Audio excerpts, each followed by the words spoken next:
us on Home Day.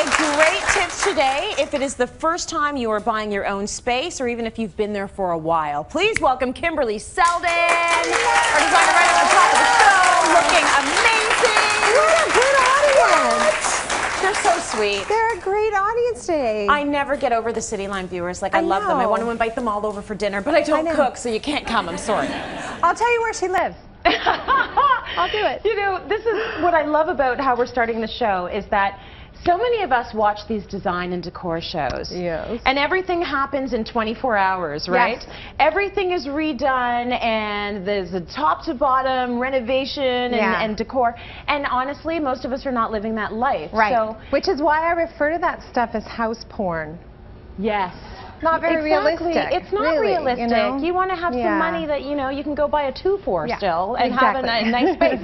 So we want to talk about how much you need to spend in each year, year 1 to year 5. You should have a 5-year plan. That's what you advise. Yeah, absolutely. It's wonderful when we meet the client who says, I've got the budget to do the whole house top to bottom, but most of us remember our first place or our first upgrade to a bigger home and the challenges of being able to fill it with furniture on the limited budget that we have. So coming up with a plan at the beginning is a really smart investment in your future enjoyment of that space. So for example, for a 5-year plan, I recommend very strongly, I know a lot of you want to do your decorating yourself, great, but you should at least hire a professional to give you a floor plan so you know for the next 5 years, I need a sofa that's this big, I need chairs that are this big and no bigger, I need a carpet that's this big. You know what I mean? All that detail can be worked out early on paper, and then what style and what color, up to you. You don't have to worry about it after that point. That's what's cool about designers, though. You can be the initial person that just does the plan, or you can be the person that does the plan and everything else. Exactly. But getting that plan is crucial. Getting the plan is crucial because we have this beautiful sofa. This came from Urban Barn. If you're going to move into a new place, chances are the very first purchase you're going to make is a sofa because you need somewhere to sit. Yeah. But do I need a sofa that's a sectional? Would it fit? Should the leg be on the left or on the right? Or would I be better with 2 sofas? You know what I mean? You need to know that. So starting with the sofa, spend as much as you can possibly afford on a great sofa. Choose something that's in a neutral fabric because this is going to last you a long time. Unlike an accessory, a vase or something that you could trade up in a couple years if you're tired of it, you don't want to have to get rid of this in a couple of years. So make sure you're making a really smart choice. And then in year 1, if you have this and a refrigerator and a television set so you can watch Cityline, you're good to go. That's right.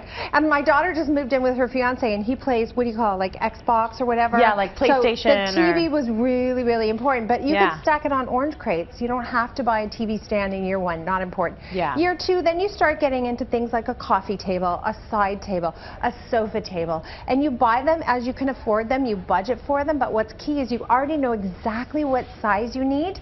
So you don't pull the dreaded, oh my gosh, it's too big or too awkward. And then we know what happens. You go, I'll just live with it.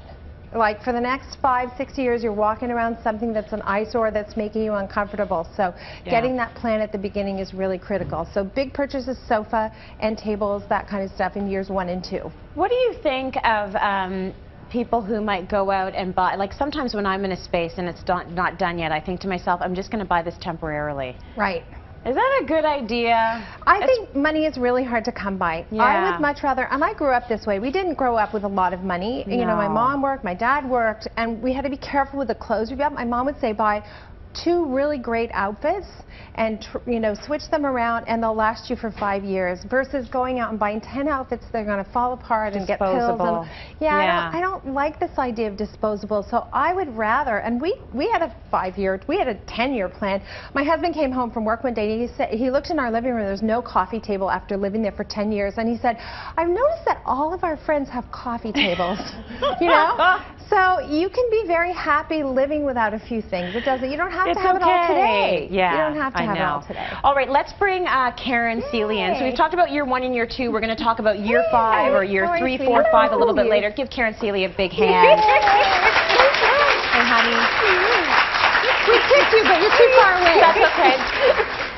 Got it. So, you know, let's talk about this whole 1, 2, 3, 4, 5-year plan, but when it comes to planning a space, and renovating. Yes, I love that we're talking about planning. Yeah. Because so often clients will call, I mean, particularly this time of year, and say, oh, I want stuff done for the holidays. Yeah. It's like, oh, you know, we really needed to start 4 months, 5 months, 6 months ago. And the great thing about starting ahead of time is, like Kimberly said, you can plan for a sofa, plan for a coffee table, and now you can start watching the sales. Yeah. You know, Yes. or you can go to a poised and ready. consignment store and you might find something amazing and you can actually refinish it yourself. Or you might be doing a big renovation and you get the floor plans done. Put the furniture in the floor plan, because I find a lot of times, don't you find that clients will get it and it's really hard to visualize a space, and they think, oh, in fact, this happened to my own brother. He had some, you know, plans drawn up ages ago, and I looked at it and I said, you guys have a king-size bed, and do you know it's not going to fit in your new master suite? Like, you're putting an extra story on your home. Yeah. So Often the builders will provide plans but not provide floor Exactly. plans to scale, and that you really must have. And you want to be able to anticipate, if you're going to be doing a build, then you know what, maybe I'm not going to put an expensive wallpaper on the living room right now. It would be a waste of money. Right. So I'm just going to move that later. So I'm going to put up a nice, you know, neutral paint color that's temporary, that I can enjoy for a couple of years until the build project happens. Okay, so plan. And if you are going to plan further renovations, you have to be careful about what you're purchasing and where you're putting things. Exactly. If you want a powder room a little bit later on, you know, you can't do it in year one. Exactly.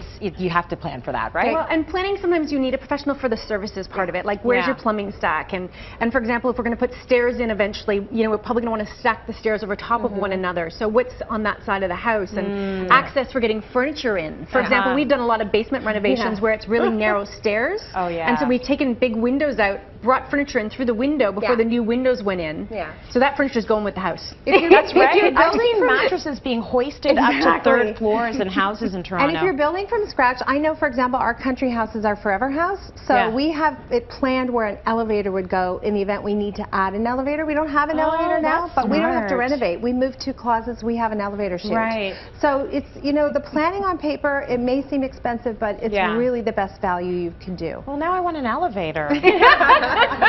All right, let's go to break. It's home day. Stay with us. We're coming up.